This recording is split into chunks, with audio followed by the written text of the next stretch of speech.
High Counselor Lixis pressed her crystal palm against the communication panel. Her body shimmered with fear, sending ripples of blue light through her translucent form.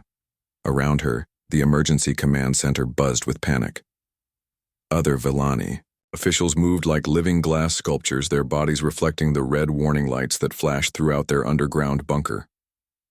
"How many ships do we have left?" Lixis asked, though she dreaded the answer. 17, replied Commander Thexis, his voice creating a sad musical tone. "The Krex destroyed our orbital defense platform 6 hours ago. Our remaining fleet is scattered across 3 sectors." Lixis looked at the tactical display floating above the central table. Red dots representing Krex bioships covered the hologram, like a spreading disease. Each dot was a living weapon, part of a massive hive mind that had already consumed 17 star systems. The Villani's blue dots looked pitiful in comparison. The Krex had appeared in Villani space without warning 3 months ago. They came not as conquerors seeking territory or resources, but as devourers. They consumed everything: planets, asteroids, space stations, even the energy from stars. Nothing satisfied their endless hunger. At first, the Villani had confidence in their defenses. Their quantum shields could stop any known weapon. Their energy cannons could slice through the strongest armor. Their technology was advanced, refined over thousands of years of peaceful development. But the Krex were different. They learned from every attack. When quantum shields blocked their bioplasma, they adapted their weapons. When energy cannons burned their ships, they grew thicker armor. Each battle made them stronger while the Villani grew weaker. "Counselor," said Science Minister Vexis, her voice trembling like broken crystal. "We've analyzed their attack patterns. They're not just consuming our worlds for resources.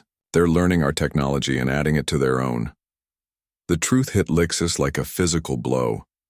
The Krex weren't just destroyers. They were collectors, taking the best of every civilization they destroyed and making it part of their own power. Every defensive measure the Villani used became a weapon in Krex hands. What about the other worlds? The Centauri Alliance? The Zephyr Federation?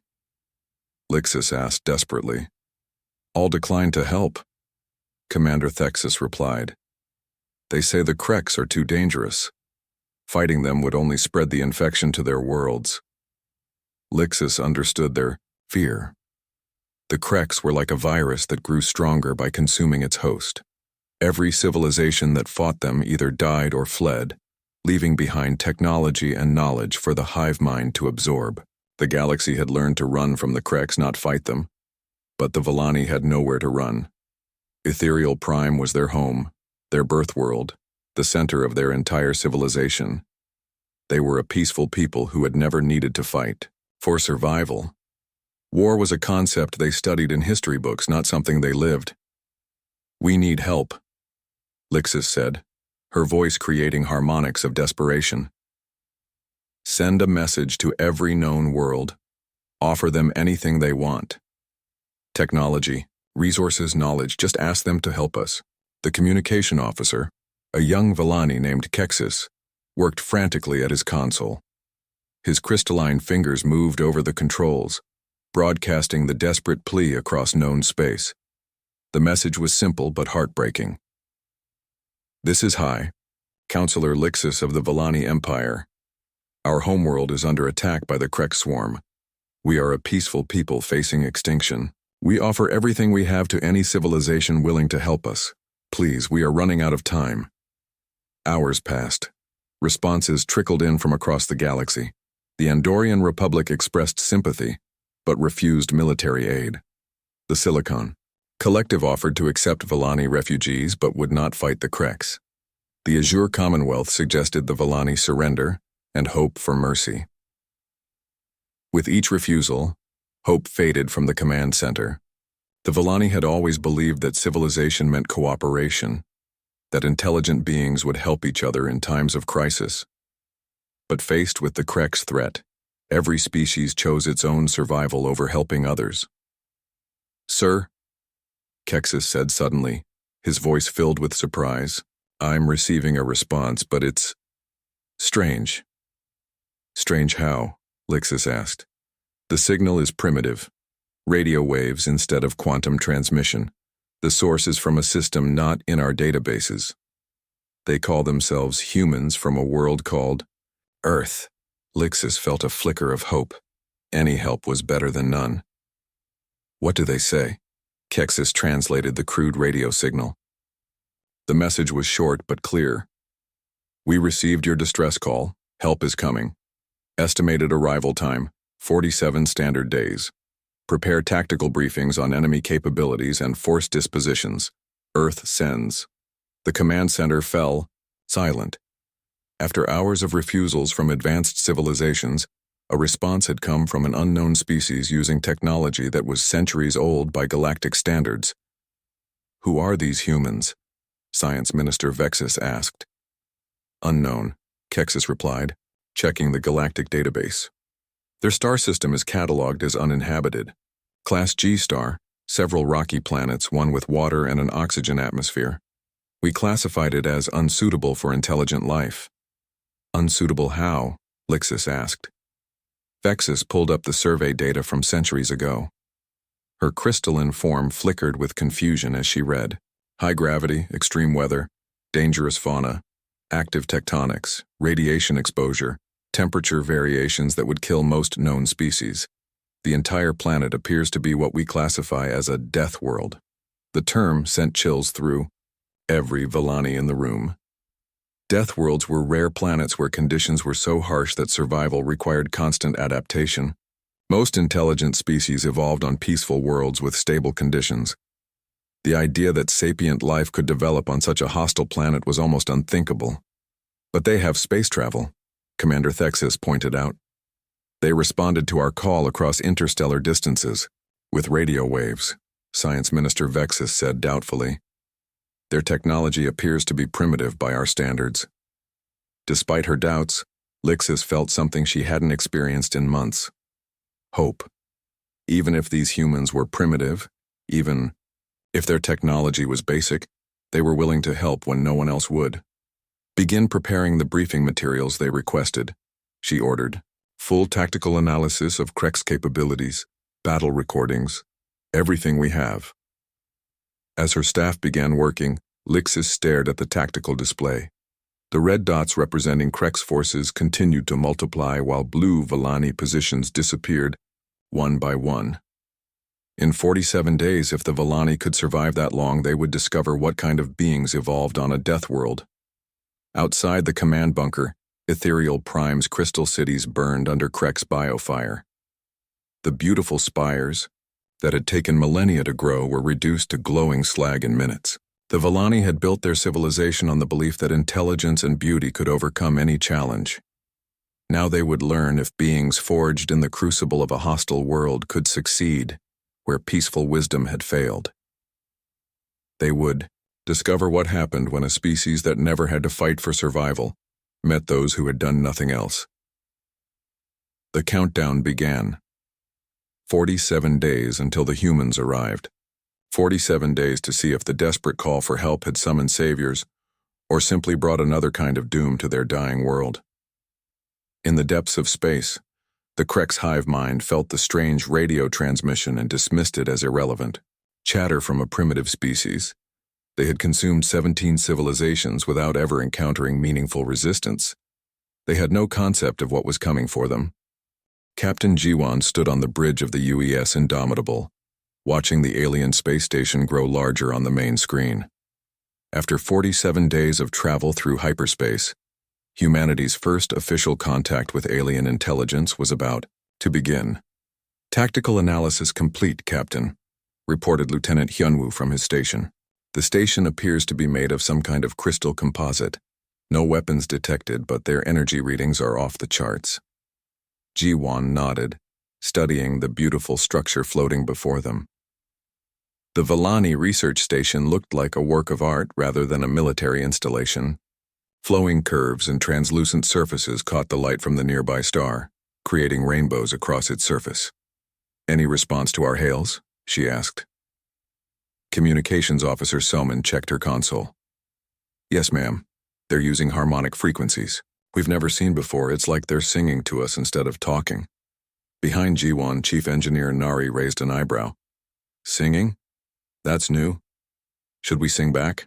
Let's stick to standard first contact protocols for now, Jiwon decided. Dr. Taehyun, are you picking up any biological signatures? The ship's medical officer consulted his scanners. Strange readings, Captain. Life signs are there, but they're unlike anything in our databases, silicon-based rather than carbon. They seem to exist in near-vacuum conditions. Jiwon frowned. Humans had theorized about silicon-based life, but actually encountering it was another matter entirely. How do they survive in space? As far as I can tell, they don't need to survive it, Dr. Taehyun replied. They seem adapted to it. No need for atmosphere or pressure. The communication system crackled to life with a sound like wind chimes in a gentle breeze. Through the translation matrix, a voice emerged. Greetings, beings from Earth. I am Research Director Sunho of the Volani Science Council. We are grateful beyond measure that you answered our call for help. Jiwon blinked. The alien had taken a human name for their benefit, but the pronunciation was perfect. This is Captain Jiwon of the United Earthship Indomitable. We received your distress call and came as quickly as possible. May we invite you aboard our station? We have prepared comprehensive briefings on the Krek's threat. Though we must warn you, our environment may be challenging for your species. We'll manage, Jiwon replied, requesting permission to dock, and hour later, Jiwon led a team of 5 through the station's airlock. Their environmental suits felt bulky and primitive compared to the elegant corridors they walked through. Everything around them seemed to be made of living crystal, walls that pulsed with soft light and floors that felt warm even through their boots. The Volani who met them were unlike anything humans had imagined. They appeared as beings of living glass, their bodies translucent and constantly shifting between different colors. When they moved, light danced through them like aurora in the night sky. Welcome, said the being, who had identified himself as Research Director Sunho. We apologize for the crude nature of our translation systems. We adapted them hastily after receiving your message. Your English is perfect, Jiwon said, impressed despite herself. We are quick learners, Sunho replied, his body flickering with what might have been pride. It is how we have survived so long, though it has not helped us against the Kreks. The briefing room was a curved chamber with no visible technology. Instead, images appeared in the air above them as if projected by the walls themselves. The first image made Jiwon's team fall silent. The Krek's bioships looked like nightmares given form. Organic vessels the size of cities covered in spines and weapon ports that pulsed with malevolent life. They moved through space like predators, their formations designed for maximum destruction. This is the enemy, Sunho said, his voice creating sad harmonics. They appeared in our space 3 months ago. Since then, they have destroyed 43 of our worlds and consumed the populations of over 2 billion Volani. Lieutenant Hyunwoo studied the tactical displays with professional interest. What's their ship count? Current estimates suggest 1.2 million combat vessels, Sunho replied. But the number grows daily as they convert consumed matter into new ships. The humans exchanged glances. Even Earth's combined fleet numbered only 15,000 ships. What? About their tactics? Asked Jiwon. The air above them filled with battle recordings. Jiwon watched as Volani energy weapons struck Krek's bioships, burning through their organic armor. But within hours, the same weapons proved useless as the Kreks adapted new defenses. They learn from every attack, Sunho explained. What works once never works again. They take our technology, our tactics, even our biology, and make it part of themselves. Chief Engineer Nari leaned forward. How do they reproduce so quickly? They consume everything, Sunho said, his body flickering with fear. Planets, asteroids, even the energy from stars. All of it becomes raw material for new bioships and warriors.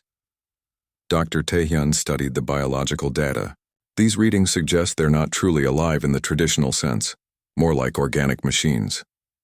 That is correct, Sunho confirmed.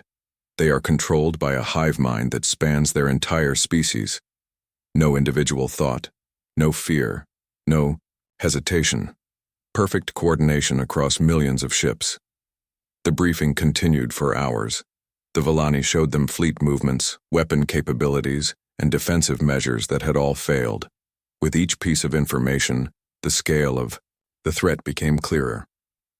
During a break, Research Director Sunho approached Captain Jiwon privately. "May I ask you something about your species?" "Of course. Our records indicate your world is what we classify as a death world. How did your people achieve sapience under such conditions?" Jiwon considered the question. "We adapted. Earth isn't kind to anything that lives on it. Extreme weather, natural disasters, predators, diseases. Everything tries to kill you. So we learned to be tougher than everything else." Sunho's crystalline form shimmered with confusion. "But such conditions would prevent the development of civilization. How did you find peace to develop culture, art, science?" "Who said we found peace?" Jiwon replied. "We developed those things while fighting for survival. Some of our best innovations came from warfare." The concept seemed to disturb the Villani researcher. "You mean your people have experience with combat?" "Experience?" Jiwon almost laughed. "We've been fighting something or someone for our entire history. Wars, rebellions, invasions, we've fought each other, our environment, diseases, even the planet itself. But you're here now, offering to help strangers," Sunho pointed out. "Surely you have moved beyond such primitive behaviors." Jiwon looked around the beautiful crystal station, then back at the gentle being before her. "We help because we know what it's like to face extinction. As for primitive behaviors," she paused, choosing her words carefully, "sometimes the old ways are the only ones that work." When the briefing resumed, Admiral Minho's image appeared on the communication screen. The grizzled veteran studied the tactical data with the calm expression of someone who had seen many battles. "How many ships are you bringing?" Sunho asked hopefully. 12, Admiral Minho replied. The silence in the room was profound. 12 ships against 1.2 million seemed like a mathematical error rather than a military strategy. 12,000? Sunho asked hopefully. 12, Minho confirmed. Plus support staff, total personnel count is 15,000. Several Villani in the room began flickering with distress. Their bodies shifted rapidly between colors, creating a light show of anxiety and despair. "With respect, Admiral," Sunho said carefully, "our own fleet numbered in the hundreds of thousands before the Kreks arrived. How can 12 ships accomplish what our entire civilization cannot?" Admiral Minho smiled, and something about that expression made Jiwon feel sorry for the Kreks. "Because you've been fighting them like civilized beings. We're going to fight them like humans." The briefing ended with more questions than answers. As the human team prepared to leave, Research Director Sunho approached Captain Jiwon one final time. "I fear we may have made a mistake," he said quietly. "We called for help, but I'm beginning to wonder if we've invited something dangerous into our space." Jiwon looked at the gentle crystal being, seeing the fear in his translucent features. "Maybe," she admitted. "But you called us because you were desperate. Sometimes dangerous is exactly what you need." As the humans returned to their ship, the Villani researchers gathered to discuss what they had learned. These beings from the death world called Earth spoke of warfare with the casual familiarity others might discuss the weather. They had experience with violence, adaptation, and survival that the peaceful Villani could barely comprehend. The question that haunted every Villani mind was the same. Had their desperate call for salvation brought them the help they needed, or had they simply traded one monster for another? Outside the station, the Kreks continued their advance toward Ethereal Prime. They had detected the arrival of the primitive ships from Earth, but dismissed them as irrelevant. After consuming 17 advanced civilizations, what threat could primitives from a death world possibly represent? They would learn the answer soon enough. Admiral Minho arrived in Villani space aboard the dreadnought US Sol, followed by 11 other ships that looked nothing like the elegant Villani vessels. Where Villani ships were curved and beautiful, human ships were angular and scarred. They bristled with weapons and armor, built for function rather than art. The Villani delegation that met the human fleet was led by High Counselor Lixis herself. Her crystalline form shimmered with nervous energy as she studied the alien warships through the observation deck of their diplomatic vessel. "They look so aggressive," she said to research director Sunho. "Everything about them suggests a species adapted for warfare." Sunho agreed. "Notice how their ships have redundant systems, armored sections, and what appear to be repair facilities built directly into the hull." Lieutenant Commander Yeji was the first human to board the Vallani diplomatic ship. She was a small woman with sharp eyes that missed nothing, carrying a datapad and wearing a uniform that somehow looked military even in the peaceful atmosphere of the crystal vessel. "Admiral Minho sends his regards," she told the Vallani delegation. "He's currently organizing our reconnaissance operations and requests detailed star charts of Krex-controlled space." "Reconnaissance?" High Counselor Lixus asked. "Shouldn't we be planning defensive strategies?" Yeji looked puzzled by the question. "Can't plan defense without understanding the enemy's full capabilities. We need to see how they fight, how they move, how they think. But approaching Krex forces is suicide," Sunho protested. "Every ship that enters their territory is destroyed or converted to their use." "Not every ship," Yeji replied with a slight smile. "Our scout vessels are designed for stealth operations in hostile territory. It's what they do." Over the following days, the humans began operations that terrified and amazed the Vallani observers. Human scout ships, no larger than Vallani shuttles, slipped past Krex sensor networks and returned with detailed intelligence on enemy positions, fleet compositions, and tactical patterns. The intelligence briefings were unlike anything the Vallani had experienced. Where Vallani military analysis focused on technological capabilities and defensive positions, human briefings read like predator studies.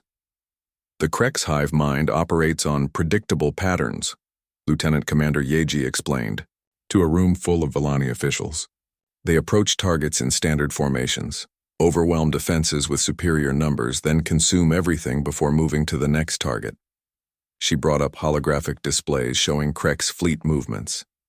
"They're efficient, but efficiency makes them predictable. They always take the same approach routes, always deploy the same formations, always follow the same consumption patterns."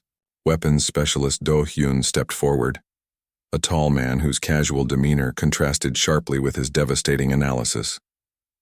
"Their bioships regenerate damage quickly, but the regeneration follows biological rules. Target the nerve clusters, here and here, and the entire ship becomes uncoordinated."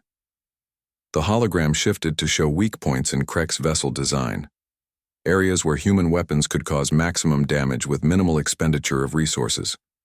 "You're talking about fighting them?" High Counselor Lixus said, her voice creating worried harmonics. "Every civilized species that has tried to fight the Krex has been destroyed." Admiral Minho, who had been listening silently, finally spoke. "Maybe that's because they fought like civilized species." The comment sent ripples of unease through the Vallani delegation. Research Director Sunho leaned forward. "What do you mean?" "Civilized warfare has rules," Minho explained. "You protect non-combatants. You avoid unnecessary destruction. You fight with honor. The Krex don't follow any of those rules, but your people still tried to fight them as if they would." "How else would we fight?" Lixus asked. The human officers exchanged glances. Captain Jiwon, who had remained quiet during most of the briefing, decided to answer. "Like the survival of your species depends on it." Over the following week, human activity intensified in ways that made the Vallani increasingly uncomfortable. Engineering teams led by Chief Engineer Nari began modifying human weapons and developing new ones specifically designed to target Krex biology.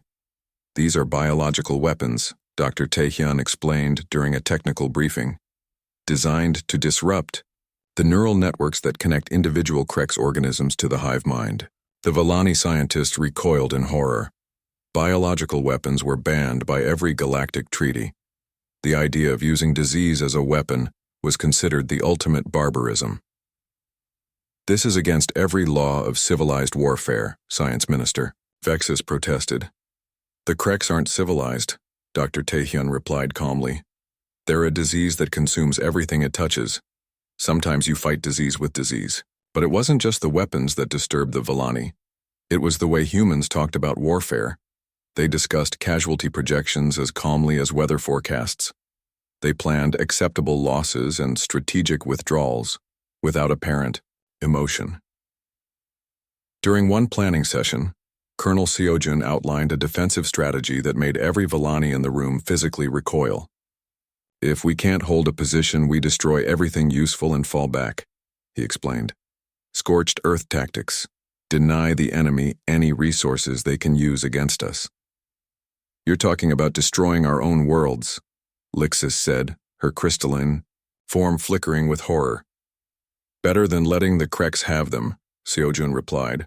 "A dead world can't be used against you. A consumed world becomes part of their strength." The humans also brought new concepts that the Villani had never encountered. Terms like guerrilla warfare, asymmetric tactics, and psychological operations became common in planning sessions. Major Yunji, a quiet woman with intense eyes, specialized in what humans called unconventional warfare. "The Kreks hive mind is their greatest strength," she explained. "But it's also a weakness. They share all information instantly, which means a virus introduced into one ship spreads to the entire fleet." "What kind of virus?" Sunho asked nervously. "Information. Virus," Yunji replied. "False data, conflicting orders, contradictory tactical information. Make them doubt their own senses." The idea of attacking an enemy's mind rather than their body was foreign to Villani thinking. They had always believed that warfare was about destroying ships and conquering territory. The humans spoke of warfare as if it were a complex art form, with dozens of different approaches. But perhaps most disturbing was the casual way humans discussed their own deaths. During a briefing on boarding tactics, Commander Jiho outlined scenarios where human teams would sacrifice themselves to destroy key Kreks vessels. "Suicide missions?" Lixis asked, horrified. "Calculated sacrifices," Jiho corrected. "Sometimes one ship accepting destruction can save 100 others." The Villani couldn't understand how any species could plan their own death so casually. For them, each life was precious, irreplaceable. The humans spoke of trading lives like resources in a complex equation. Research Director Sunho began keeping private notes on human behavior. What he wrote would have chilled any reader. The humans approach warfare not as a necessary evil, but as a natural state. They have terms for concepts we don't even understand. They plan for scenarios we can't imagine. Most disturbing of all, they seem to enjoy the challenge. The breaking point came during a tactical simulation. The humans had created a holographic recreation of a typical Kreks assault on a defended system. They invited the Villani to observe their proposed defensive strategy. What followed was 3 hours of the most ruthless, creative violence the Villani had ever witnessed. The humans didn't just fight the Kreks, they trapped them, tricked them, and turned their own strengths against them. Human ships used kamikaze attacks, ramming Kreks vessels at critical moments. They deployed mines disguised as debris, turning space itself into a weapon. They used psychological warfare, broadcasting signals designed to confuse the Kreks hive mind. When the simulation ended with a human victory achieved at the cost of 40% of their forces, the Villani delegation sat in stunned silence. "You call this a victory?" Lixis asked finally. 60% of our forces survived," Admiral Minho replied. "The enemy was completely destroyed. In military terms, that's a decisive victory. But all those deaths are acceptable losses compared to the extinction of your species," Minho finished. That evening, Research Director Sunho met privately with High Counselor Lixis in her quarters. "I've been studying them," he said quietly. "These humans. They're not like any species we've encountered." "How so?" "Every other species in the galaxy evolved on worlds where cooperation was the key to survival. We learned to work together, to build beautiful things, to seek harmony. The humans evolved on a world that tried to kill them every single day." Lixis's crystalline form dimmed with understanding. "They learned to kill instead of cooperate." "No," Sunho said. "That's what makes them truly terrifying. They learn to cooperate in order to kill more effectively. Every human strategy involves multiple ships, coordinated attacks, shared sacrifices for common goals. They're not savage individualists. They're a perfectly coordinated predator species. Outside their window, the human fleet continued its preparations. Ships moved in precise formations. Weapons were tested and retested, and thousands of human personnel worked with the focused intensity of a species that had never known peace. The Kreks were still advancing toward Ethereal Prime, their massive fleets confident in their inevitable. The mining colony of Helix 7 had been home to 12 million Villani before the evacuation. Now it was empty except for automated mining equipment and the crystalline structures that had housed a thriving community.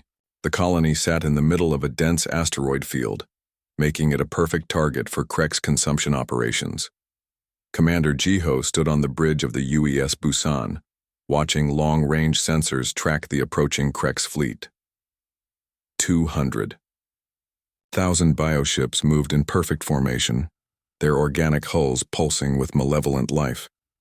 It was the largest Kreks force ever assembled for a single target. Standard Kreks approach pattern, reported Tactical Officer Hyunwoo. They'll surround the colony, deploy harvester ships, and consume everything within 6 hours. Not this time, Jiho replied, activating his communication system. All ships, initiate protocol, Dante.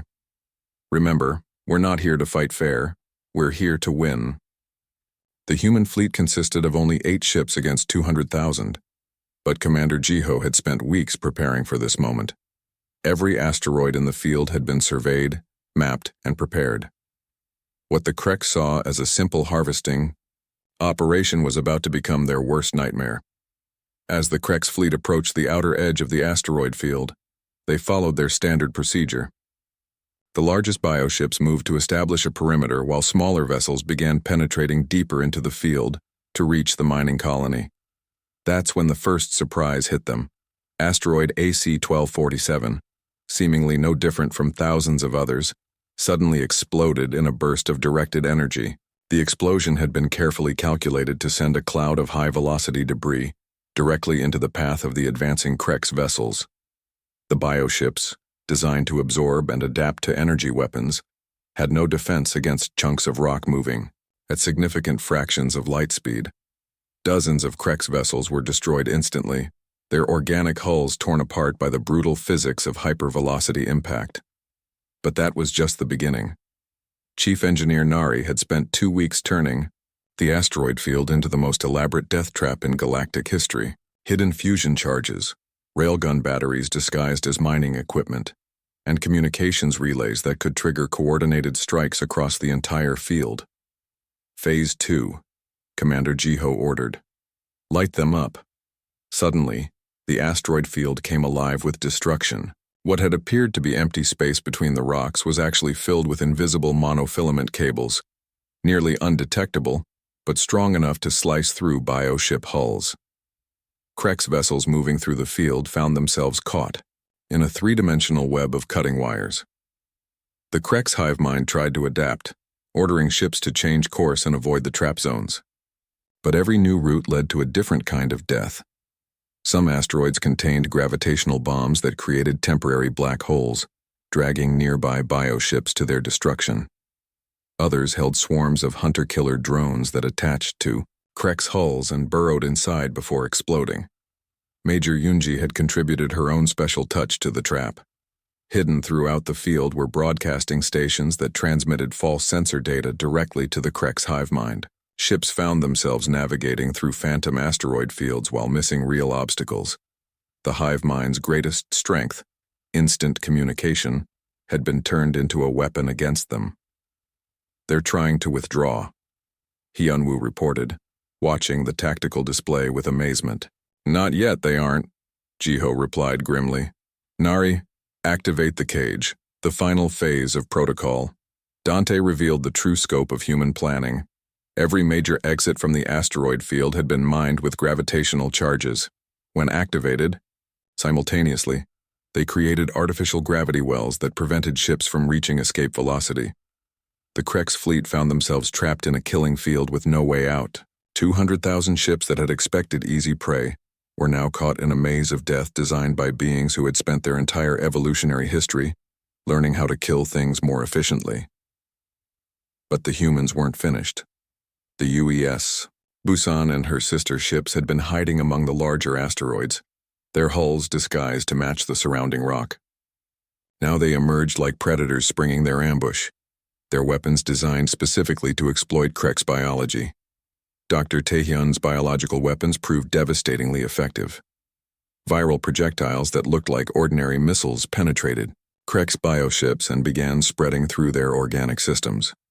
The viruses didn't just kill, they turned the ship's own biology against them, causing uncontrolled growth that tore the vessels apart from within. The Kreks tried to adapt, but human weapons didn't follow predictable patterns. Where Volani energy weapons could be countered with better armor, human weapons attacked on multiple levels simultaneously. Biological agents disrupted ship functions while kinetic weapons destroyed physical structures and psychological warfare confused the hive mind's coordination.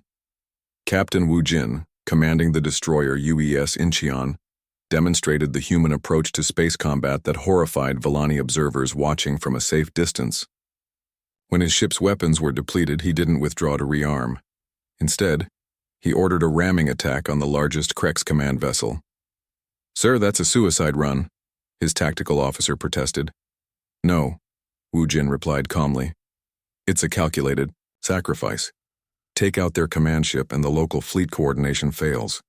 The UES Incheon accelerated to maximum velocity and struck the Kreks command vessel amidships. Both ships were destroyed in the collision, but the loss of command coordination left thousands of Kreks ships vulnerable to the continuing assault.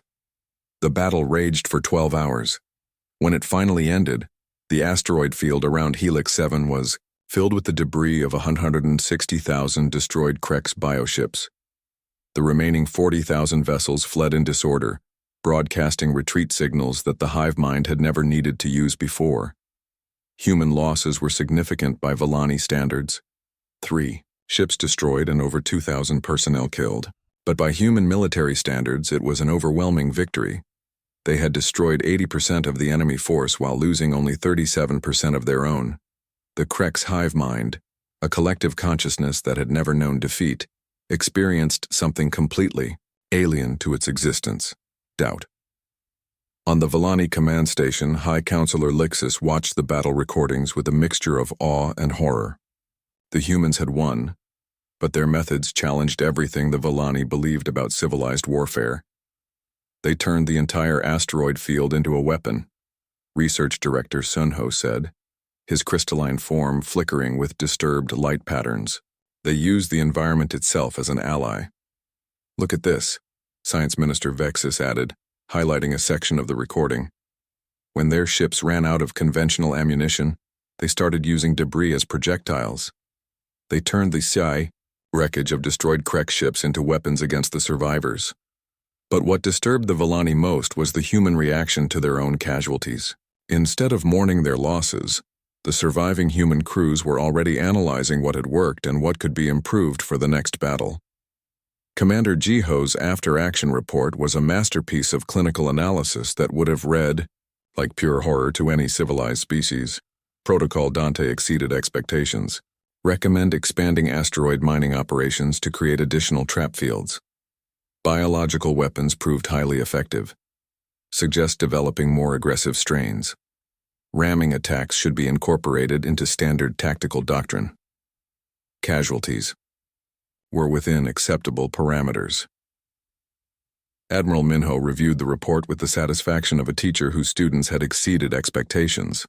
The first engagement had been a test of human tactical doctrine against Krek's forces. The results proved that beings evolved on a deathworld could teach the galaxy new ways to fight. The Krek's response was swift and massive. Reinforcement fleets began converging from across their territory. The hive mind had identified humanity as a genuine threat for the first time in their existence. They would not underestimate these strange creatures again. But the humans had achieved something more valuable than a single tactical victory. They had proven that the Kreks could be beaten. After months of seemingly inevitable defeat, the Volani now had hope. That hope came with a price. The Volani had learned that their saviors were capable of violence on a scale they couldn't comprehend. The humans didn't just fight to win. They fought to obliterate their enemies completely. Research Director Sunho updated his private notes. The humans view warfare as we view art, something to be perfected through practice and innovation. They find beauty in destruction and take pride in their ability to kill efficiently. We asked for help, and they responded by teaching us that sometimes salvation requires the complete absence of mercy. The first battle was over, but the war was just beginning. The Kreks were coming in numbers that would dwarf the force destroyed at Helix 7. Soon the galaxy would discover what happened when an irresistible force of consuming hunger met the immovable object of human stubbornness. The beings from the death world had fired their first shot in anger. The universe would never be the same. The Kreks' response to the defeat at Helix 7 was unlike anything in galactic history. For the first time in their existence as a species, the hive mind experienced what humans would recognize as rage. The collective consciousness that had consumed 17 civilizations without meaningful resistance now faced beings that had turned warfare into an art form. Across Kreks-controlled space, every available bioship received new orders. Harvest operations ceased. Construction of new vessels accelerated to maximum capacity. The entire Krek civilization reorganized itself around a single objective: the complete annihilation of humanity. 2 million bioships began converging on Vellani space from across the galaxy. It was the largest military force ever assembled in galactic history, representing the full might of a species that had turned consumption into conquest. On the Vellani command station, the news arrived like a death sentence. High Counselor Lixis stared at the tactical displays showing the approaching Kreks armadas, her crystalline form dim with despair. "It's over," she whispered, her voice creating mournful harmonics that resonated through the station. "We've doomed ourselves, and we've doomed the humans who tried to help us." Research Director Sunho studied the enemy fleet compositions with growing horror. They're not just bringing more ships, they're bringing specialized vessels we've never seen before. Bioships designed specifically for warfare rather than harvesting. But when the news reached Admiral Minho, his reaction surprised everyone. Instead of planning a defensive retreat, he called for a full strategic conference and issued one word that chilled every Vellani who heard it: escalation. The conference room aboard the UES Sol was cramped by Vellani standards, filled with human officers whose uniforms bore the scars of recent battles. Maps and tactical displays covered every surface, showing Kreks' fleet movements and human positions in obsessive detail. Colonel Seojin stood before the assembled officers, his expression grim as he outlined what he called Operation Wildfire. "We can't fight 3.2 million ships in conventional battle," he began. "Even if we won every engagement, they'd overwhelm us through sheer numbers. So we don't fight conventionally." He activated a holographic display showing Vellani space and the surrounding sectors. "Instead, we conduct a fighting retreat. Scorched earth all the way back to Ethereal Prime. Every world they want, we make sure they can't use." The plan that unfolded horrified the Vellani observers. The humans intended to turn every planet, asteroid, and space station in their path into a weapon against the Kreks. They would mine entire worlds, poison atmospheres, and collapse star systems to deny resources to their enemies. "You're talking about destroying our entire civilization," Science Minister Vexus protested. "We're talking about saving it," Colonel Seojun replied. "A dead world can't be consumed by the Kreks. A living world just makes them stronger." But Operation Wildfire was only the beginning. Dr. Yunbi, the fleet's xenobiologist, had spent weeks since the first battle developing something that made even hardened human officers uncomfortable. "I call it the doubt virus," she explained to the assembled group. "The Kreks hive mind operates on absolute certainty. Every member knows exactly what every other member knows. But what happens when you introduce information that contradicts itself? Her laboratory had created a synthetic organism designed to integrate with Kreks' neural networks. Once inside the hive mind, it would begin generating false memories, contradictory orders, and impossible tactical situations. It's not just a weapon, Dr. Yunbi continued. It's an attack on the very concept of collective consciousness. We're going to make them doubt everything they think they know. The Volani were horrified by the implications. "You're talking about destroying their minds," Sunho said. "Yes," Dr. Yunbi replied simply. "Complete psychological warfare. We're going to drive them insane." Captain Wu Jin, who had survived his ramming attack through last-minute escape pod deployment, presented his own contribution to the war effort. His experience boarding damaged Krex vessels had given him insights into their internal structure. "Suicide. Squads," he announced. "Small teams with quantum bombs. We board their largest command ships, plant the charges in their neural centers, and detonate. Take out enough command nodes and the local hive mind fragments." "That's murder," Lixus protested. "No," Wu Jin corrected. "That's war, and we're very good at it." The preparations for Operation Wildfire transformed human space into a massive weapons factory. Every asteroid was mined for materials. Every space station was converted into a fortress. Even the peaceful Volani worlds were turned into death traps with their inhabitants' reluctant cooperation. Major Yunji led teams that planted gravitational bombs in the cores of planets that couldn't be defended. When the Krex arrived to consume them, the planets would collapse into temporary black holes, taking entire Krex fleets with them.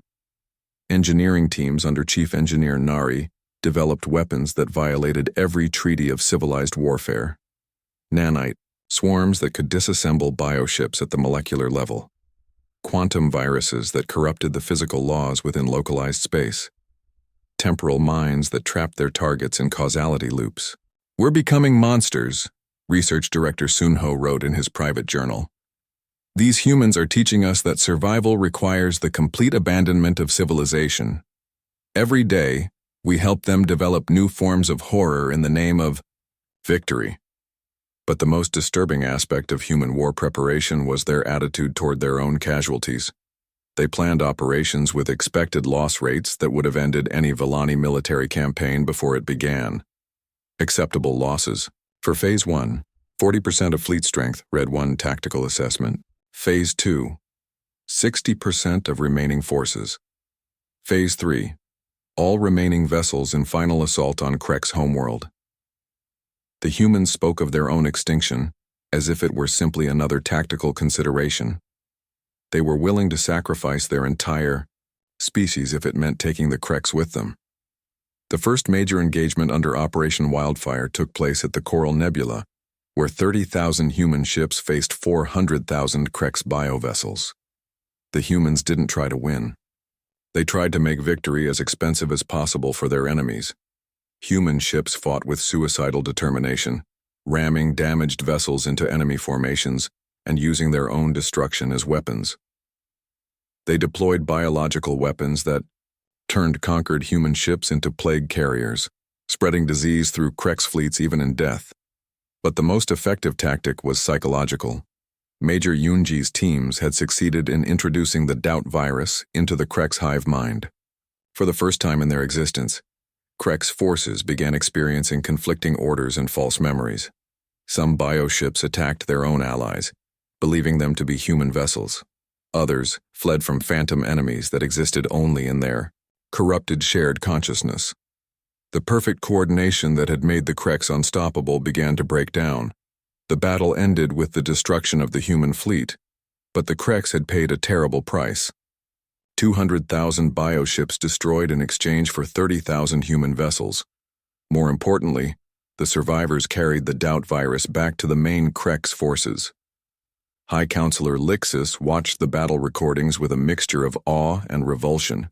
They're not fighting to win, she realized. They're fighting to inflict maximum damage even in defeat. It's worse than that, Sunho replied, studying human casualty reports.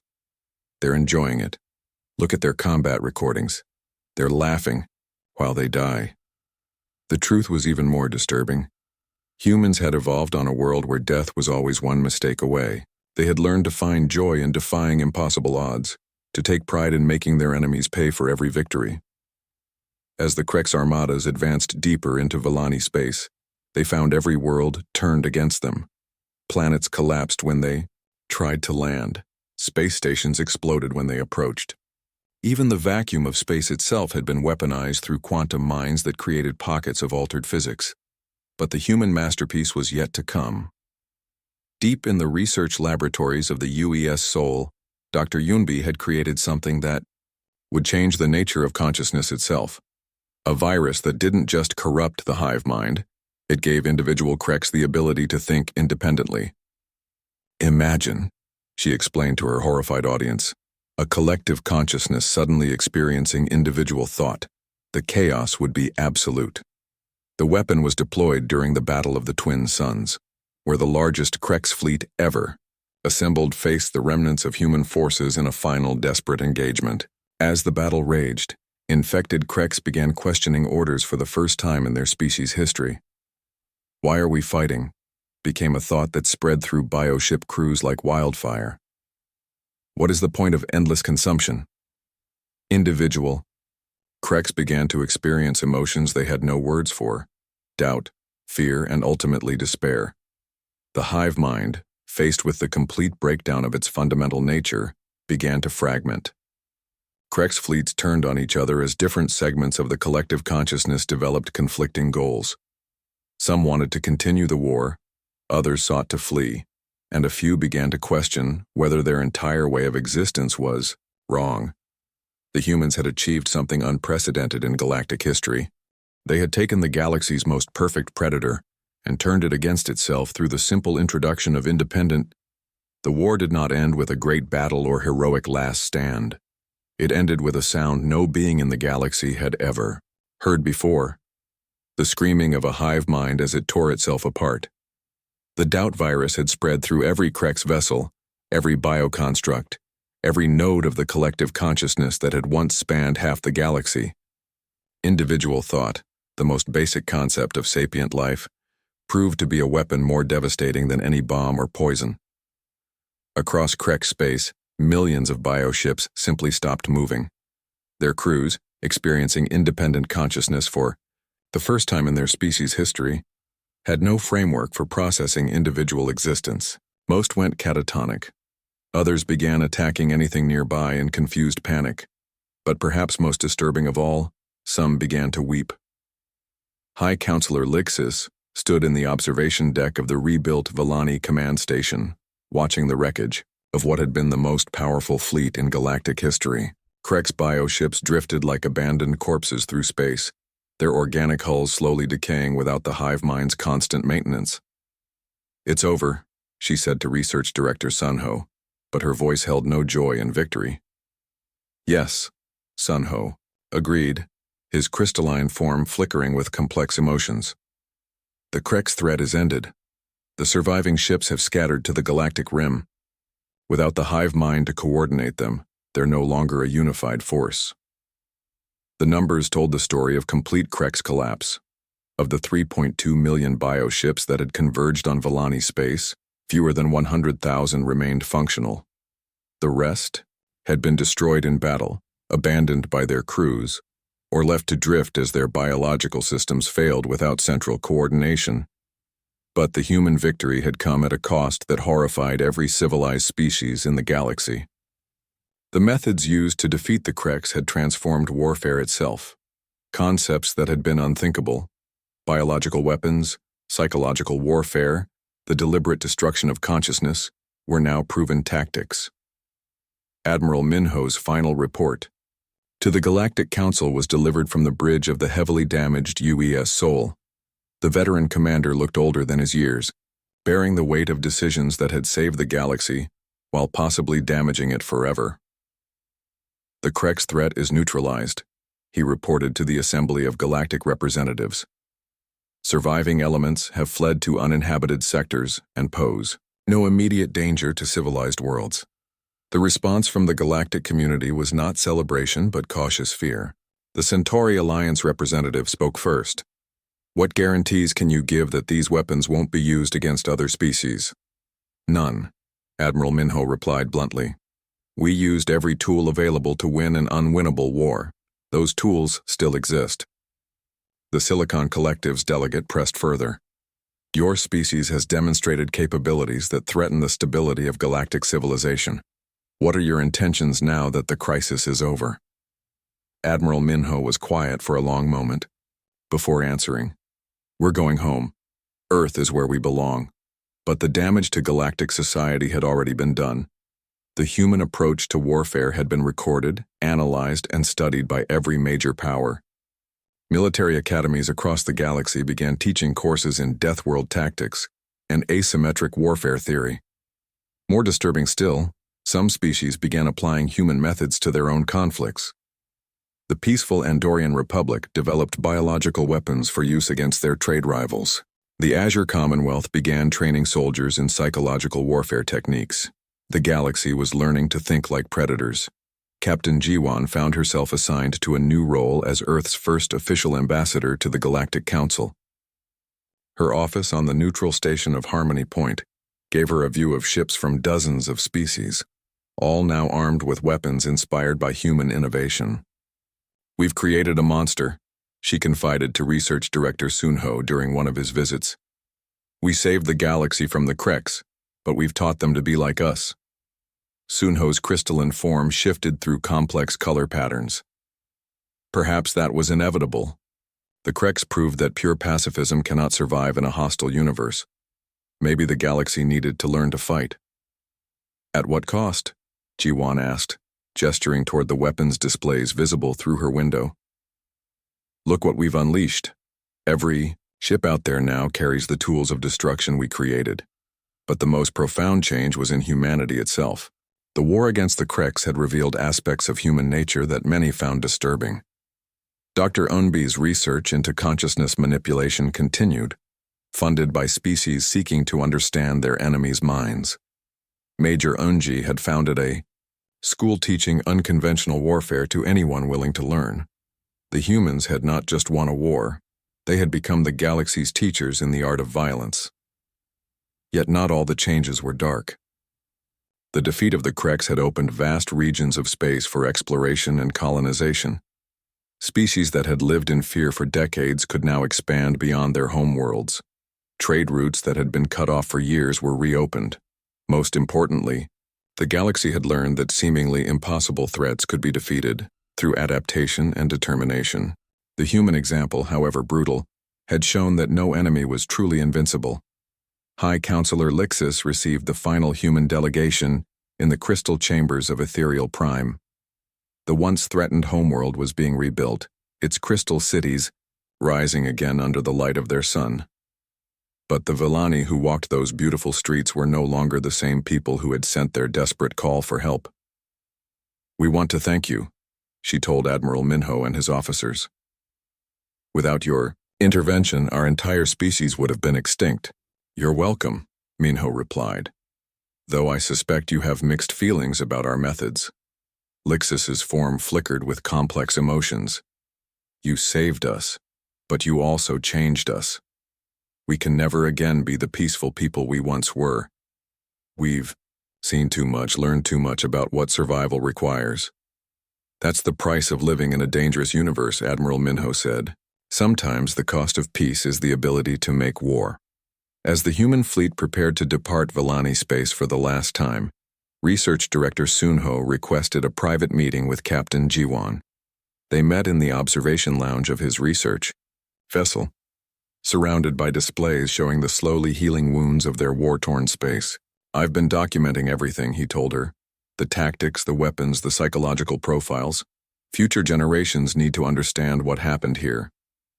"For historical purposes?" Jiwan asked. "For survival," Sunho replied. "The Kreks were not unique. There are other threats in the galaxy, other challenges that may require desperate solutions. We need to remember both what you taught us and what it cost to learn it." The final meeting between human and Villani leadership took place in the neutral ground of space, aboard a diplomatic vessel between their respective fleets. The formal ceremony was broadcast across the galaxy, watched by billions of beings trying to understand what the war had meant.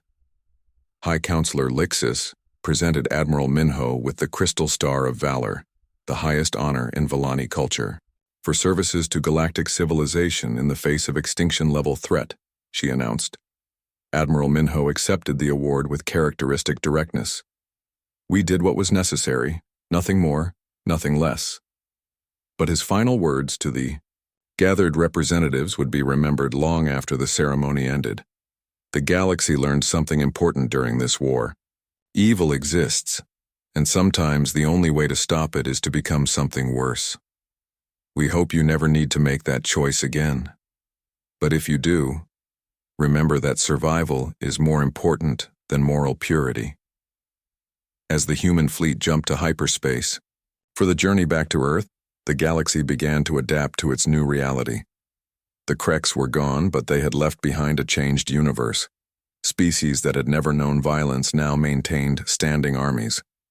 Peaceful trade disputes were settled. With threats of biological warfare, the gentle harmony that had characterized galactic civilization for millennia was replaced by an uneasy balance of power maintained through fear. Research Director Sunho completed his final report on human behavior with words that would haunt readers for generations. We called for help in our darkest hour and they answered. They saved us from extinction and preserved our way of life. But in doing so, they revealed truths about survival that we were not prepared to face. The humans are gone now, returned to their distant death world, but they have left us with the knowledge of what we are capable of when pressed to our limits. The question that remains is whether this knowledge will save us or damn us in the challenges to come. The last human ship disappeared into hyperspace, carrying with it the warriors who had faced the galaxy's greatest threat and emerged victorious. Earth welcomed home its heroes, but even there the changes wrought by war were evident. Humanity had learned its own strength, discovered its own capacity for both salvation and destruction. The galaxy was safe from the Kreks. Whether it was safe from what it had learned about itself remained to be seen. In the vast emptiness of space, where the final battle had been fought, a single Kreks bioship drifted among the debris. Its crew, freed from the hive mind but unable to process individual existence, had gone dormant. But deep in its organic me,